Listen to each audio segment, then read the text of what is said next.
Welcome to Coffee with Casey. Today we are going to do it from the garden. Beautiful day out here, so let's give her a go. Now, next week, we're going to be doing the show from the headquarters at Samson Properties. So if any of the agents that listen to this show want to sit in on it, we have a nice question and answer period at the end. We go over a lot of stuff with the agents. So you can meet us at the office next week when we do this at 10:30. The week after that, we're going to be in Vienna. We're going to be at Cafe Amore. That's Vienna's little coffee shop. So they've got a nice little studio set up in there, and we're going to go ahead and broadcast there. So you can come on in, have a cup of coffee, have some breakfast, and listen to the show. And that's going to be next week. This week, we want to talk about the changing job of realtors. So, being a realtor or a listing agent or a buying agent in the 2022, different kind of agent. They have different skill sets we need. You've got to do different things. We had to retrain all of our listing agents.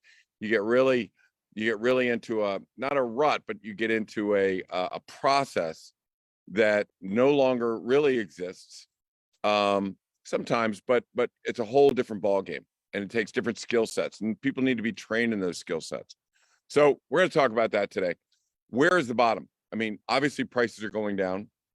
Homes that are under contract are at least 7 to 8% lower than homes that sold 60 to 90 days ago. So we're clearly seeing in every pricing model I do, and I'll do, I don't know, I may do, our team will do maybe 5 or 6 a day. We are constantly seeing the solds and the pendings, and the pending percentage of assessment is about 7 to 8% less than what had sold 30, 60, 90 days ago. So anyways, we need to know where the bottom is. And I say that because in 1993, 1995, we literally looked at each other and said, I have no idea where the bottom is for the housing market. No idea. Clueless. Then in 2005, 2006, things went up, financial crisis, housing prices plummeted. Where was the bottom? We didn't know. We do know now. We know exactly where the bottom is. I have no problem telling you where it is and how we're going to get there, and where the opportunities lie. So we're going to talk about where the bottom is. We're also going to talk about the bank of mom and dad. Okay. It's funny. Politicians always talk about, helping the little guy. Well, let's take a look at people wanting to buy homes right now. So the haves have money, and, the rest don't, right? So the haves, the wealthy, are the ones that have the cash. The ones that don't have it need to borrow it. And they're borrowing at 7.5% and 8%. They're getting crushed. Whereas the people that have the money, they have plenty of money, they're coming up with cash. They're borrowing from mom and dad. They're borrowing from trust funds. We just had a sale this week, $650,000, all cash, mom and dad financed. So it's the bank of mom and dad. There are buying opportunities out there. We'll talk about that. Who takes advantage of it? The people that have the money. Now, if you have to borrow at 7.5% and you're a very working couple, and not paycheck to paycheck, but I mean, you're a working couple without a ton of family money, resources, your FHA, your VHDA, your VA, your little money down, big mortgage, big interest rate. So who's hurting all of this? The little guys are hurting this. Not the big guys couldn't care less. People with a lot of money couldn't care less. And I'll tell you why. McLean always trails behind homes going under contract. Always. They always have more homes available than under contract. Their days on market is not now. The homes going under contract are in McLean. Why? They have the haves. They're the haves. They have the money. So let me take you online. Let's go to, let me share my screen with you. And let's go to one of these nice presentations that Julie always prepares for us. She's so wonderful. All right. So today, again, changing job of the realtors, where the bottom is. Let's talk about the changing job of the realtors right now. So our process was price the home, prepare the home, market the home. And by the way, let me just say this. I got a massive news next week. Hopefully I can disclose it next week. Big house on the market. Not a lot of people are looking in that market for that size house. So we went fishing. We market into the big markets, Arlington, McLean, Alexandria, DC, because people are looking for this size house are not looking in the market that we are in with this house. Sure enough, all cash, full price, doesn't even get on the market, coming from somebody that was not looking in that market area, but fell in love with the house and has to have it. So, once again, it's a changing job for the realtor. So before, yeah, prepare it, price it, market it, and then it was managing questions from all the agents, managing all the showings, managing contracts. Contracts are due Monday at noon. Look at the 7 contracts, pick the biggest one, get the highest and best offers. That was basically our job. And should contract number 1 kick out, we have contract 2, 3, and 4 standing right behind them. So different kind of listing. It was always about making sure we got the highest possible number with backups right behind it. Best terms, no home inspections, none of that stuff. Now it's different. Your buyer pool went from 600 to 50, 70, 80. So you're not going to have a lot of people coming through the house. You're not going to have a lot of contracts coming in. You may have 2 or 3. We've been lucky. I mean, not lucky. I think you make your own luck, but we've been fortunate in a lot of our homes are selling still with multiple contracts, or at least somebody thinking there's a multiple contract and bidding themselves up. So, again, you make your own luck in this world. So, but now it's different. So again, remember I said, where's the bottom? Well, nobody knows where the bottom is. Well, I'm going to show you how we can tell the buyer where the bottom is and why this is a good deal. And you need to sell the pricing on the house. You need to sell the house. You really have to ratchet out all the benefits of this house compared to all of the people that are other on the market. So let me give you an example. Let's say I run a market snapshot. Person looks at the house, they like the house, not sure if they're overpaying for the house. What if I showed you that every house in Vienna or Haymarket or Aldi was at 120 to 134% of assessment, and we were at 106? Would that make you feel comfortable? What if I could show you in the past 23 years that a home of this size and this age, this is what it sold for, 2003 up to 2005, down to 2010, all the way along up 2022. And I'll show you this in a minute. And then back, you would have a comfort level that we're at the right price. This is a great price on this house. In fact, when it's over, when I'm done with you, you're going to say, we are really getting a great deal on this house. Okay. When in fact, maybe the other people are listing their house just too high. And I'll show you that in a minute too. Okay. So we have a changing job. So let's get on with the market conditions like we always do. And let's take a look at where we are. Now, nothing's changed. One of the things from, I guess, broadcasting from the garden is you got helicopters or planes over top. So it is what it is. I'll talk louder. The fact that we're trying to sell in the first week does not change. We are still trying to sell in the first week. The blue line that you see here, these are the percentage of assessment of the sales in a market area of the sales that sold in the first 10 days. The orange is the average sales price percentage of assessment when they lasted more than 30 days on the market. You can clearly see there's a huge difference between selling in the first 10 days and selling after 30 days. So is our goal still first 10 days? Yeah, absolutely. You bet your ass it is. So we're still fighting that battle. Are we shooting for that? Yes. Are you accomplishing it as much as we used to? 100%? No. I mean, you have some homes that, have limited buyer pools and we're working them. So you need to work the buyer pool now as opposed to taking contracts and rating contracts. But as far as trying to get the first 10 days, that still holds. Are we doing it? Probably half to 3/4 of the homes we're selling are doing it that quick. So let's look at, as you know, that the health of the market is always what percentage of homes is under contract. This is a little remarkable here. I'm surprised, and I'm going to tell you why here in a second.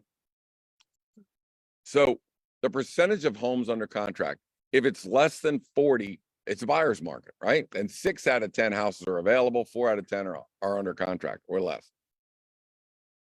That's a buyer's market. Anywhere between 40 and 60 tells me that we're in a neutral market. Nobody has control of the market. And anything over 60 tells me it's actually a seller's market.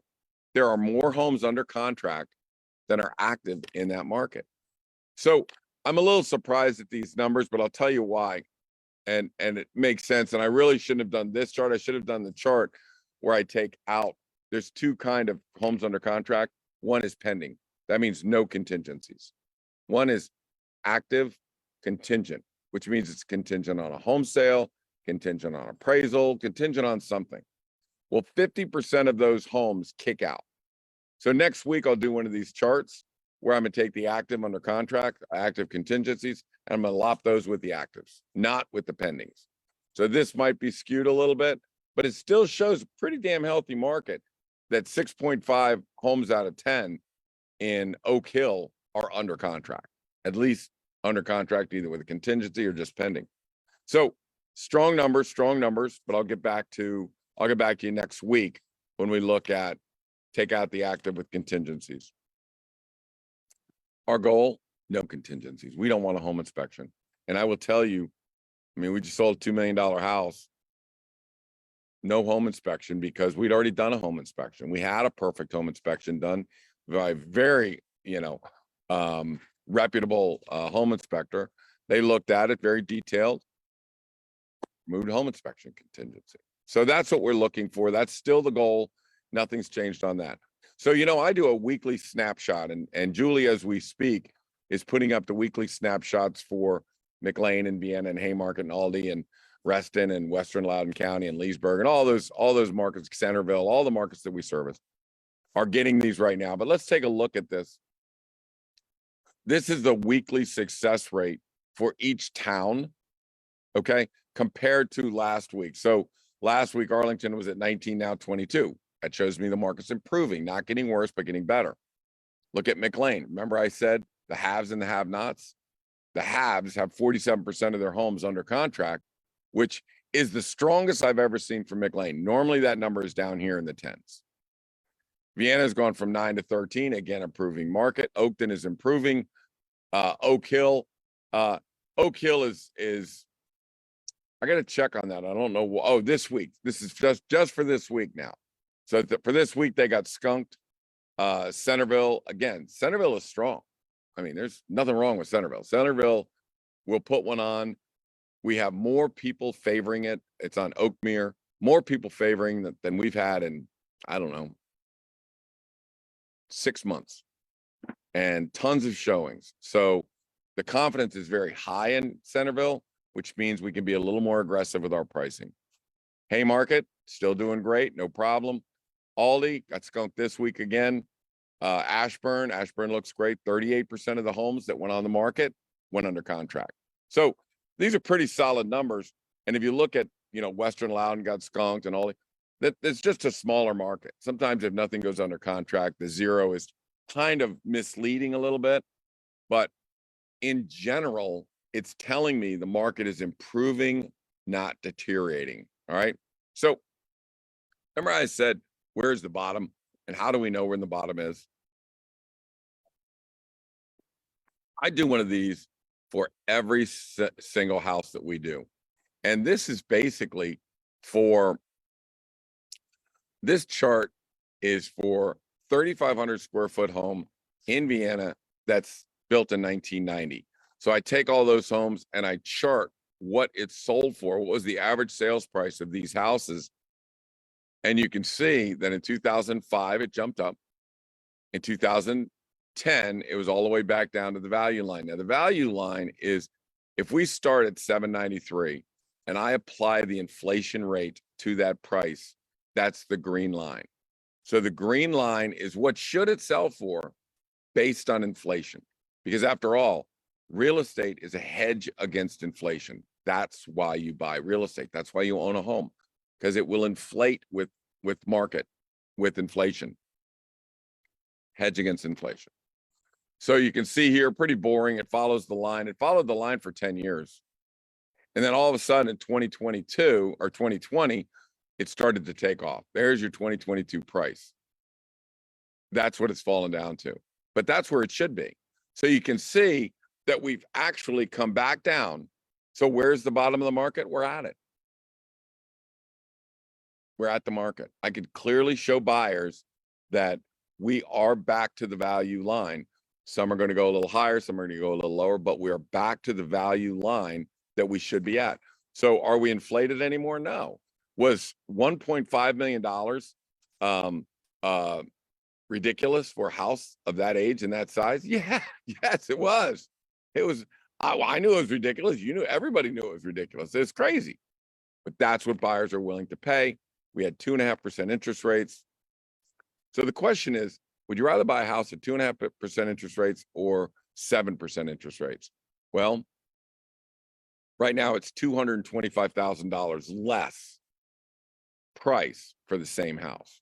So you buy the house at the best price, borrow money from mom and dad, the bank of mom and dad if you can. If you can't, you know, you suck it up and pay what you have to pay in order to get the house that you want. Let interest rates come down. Now, I've said, well, I don't want to get into that discussion right now. Let's just stay on topic, and then, but I want to talk about, you know, where I think interest rates are going. So right this second, that's where it is. That's where the market is. Now, why are homes going on the market and not selling? Well, they see that 1.499. They know those houses are worth 1.499. That's what they sold for at 2.5%, not at 7.5%.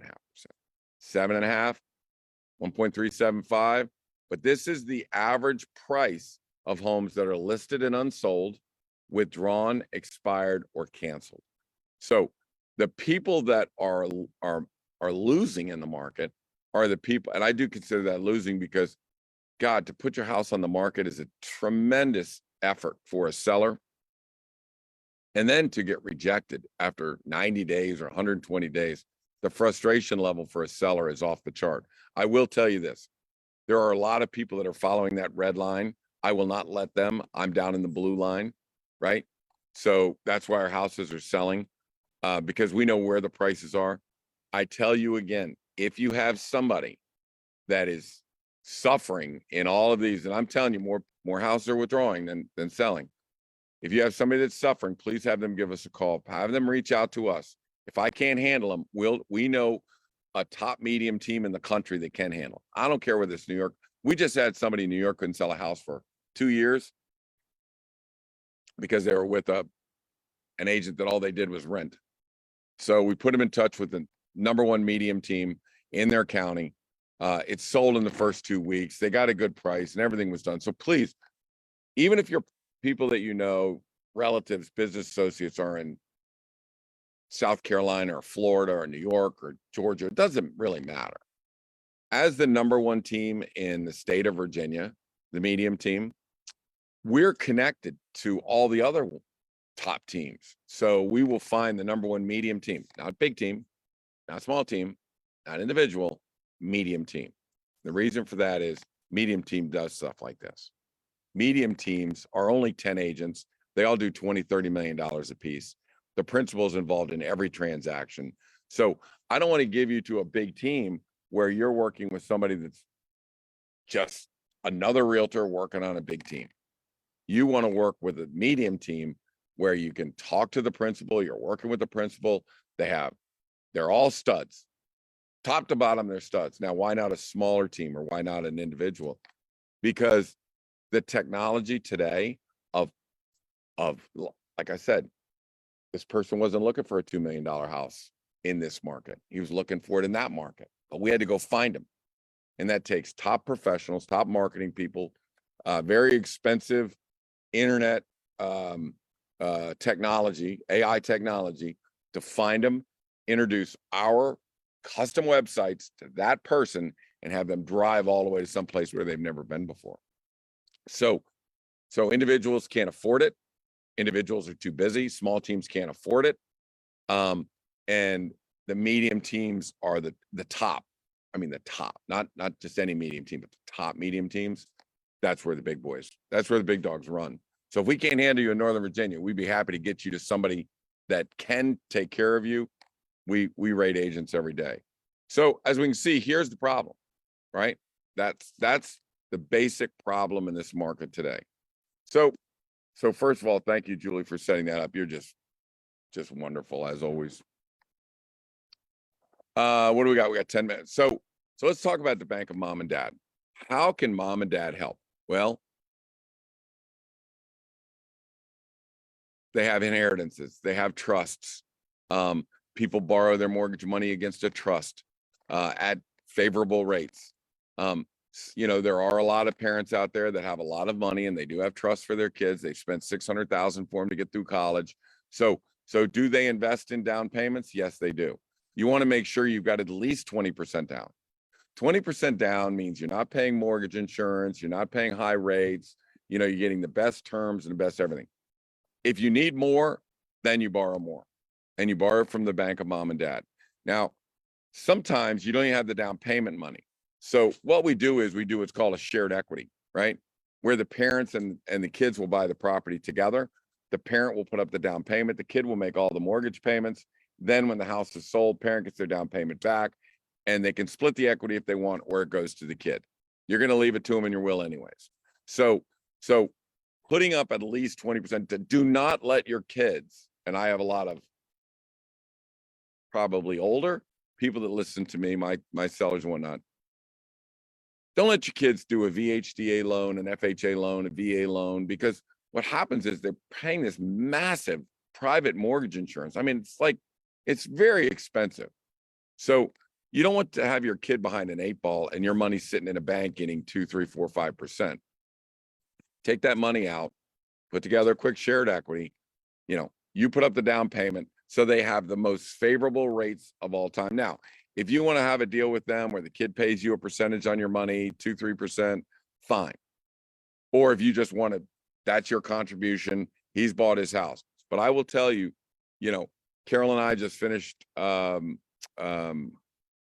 marrying off our last child. Kevin just got married last weekend, which is why I wasn't here. Took a vacation. And you know, everybody's through college. Nobody's got debt. Everybody got married. Everybody's happy. Everybody's got their houses. We're all good to go. So now we're going on the victory tour, right? The victory tour is, hey man, it's all on us now. We're done paying for all the kids. So, but for the parents that are out there, you know, that one goal, get your kids in a house, get them, they own their own house, and then they're fine and they're ready to go. And then you can move on with your business. So I think that parents that have the means should invest in making sure the kids, now is the time for them to get out and buy. Let me go back. Let's go back. Let me reload what Julie did for me here. Let's get back here. Let's know where we are, right? We don't want to buy up in here. We want to buy down in here. And as you can see, it doesn't, sometimes they'll go a little lower. So if prices were to drop under that a little bit, would it surprise me? No, but I know I'm at the floor. That's just fear and greed. Sometimes fear will drive prices underneath this. And we see some charts where the blue comes down here, then follows up here, and then escalates way up here. So if parents can instill anything in their kids, it's buy low, sell high. So now is the time to buy low. So the homes are out there. Go after a lot of these homes that are active with contingencies. Some of them have to sell their own house. Some of them have to get a home inspection or whatever. Go after those homes. There's homes out there. You can find deals. You couldn't find a deal in 2.5 years. Couldn't do it. People were bidding houses up. You were paying $1.5 million. This is not the time to buy. This is the time to sell, right? Now prices have come back down. So let's take a look at the buyers and the sellers. The buyers, this is the first time you've had a chance to buy a house at market value in 3 years. Take advantage of it. Well, interest rates are high. And borrow money from mom and dad or pay the rates. And then when rates come down, refinance. Now, how do I know rates are coming down? Because I've been telling you, I think rates are still going up. And they did. And they did. So my theory, and I'll give it for what it's worth, I'm a realtor, not an economist, but I do know how things work, and I have lived through a lot of these markets before. As oil prices go up, the gas at the pump goes up, the cost of everything goes up, and that's called inflation. Once inflation hits the system, then they have to raise interest rates to bring inflation down. Very simple equation, not rocket science. Well, somebody got the, I don't know. I'm not going to bring this up on the fly, but I'm going to show you next week. When Biden took office, the oil production went from 12.2 million dollars a barrel to 10 million barrels a day. It just went just like this. And with that, interest rates started their climb. Why? Because this oil drop caused prices at the pump to go up $1, $1.50 or more. And with that, inflation kicked in. With inflation comes interest rates, and yada, yada, yada. We're at 7.5%. Not rocket science. Well, the light bulb went off in the third quarter, which just basically started, that now oil production in the United States has gone from about 11 million barrels a day to 12.9 million barrels a day. So they are currently at a pace that is a record, mind you, for United States oil production. Now, if they just got the memo and all of a sudden they decided, I don't care what I'm telling everybody, this is what we're going to do. We're going to, increase the production. Now, as oil production goes up, what happens to gas prices? It comes down. And what happens to inflation? It comes down. And what happens to interest rates? It comes down. So I watch two main indicators. One, oil production like a hawk. Two, the 10-year treasuries, because at 10-year treasuries, if you look at the chart for 10-year treasuries, that's basically what dictates what the 30-year fixed rates are doing. So keep an eye on that. You look at the 10-year treasuries, and I think it's 1.6% higher, percentage points higher, is what the 30-year fixed rate should be. So currently, 30-year fixed rate should be somewhere around 6.5%. Why are they 7.5%? Because things were going up, right? Things were going up and banks were scared. So they were trying to hedge their bet and put it even higher than the 10-year treasuries dictated.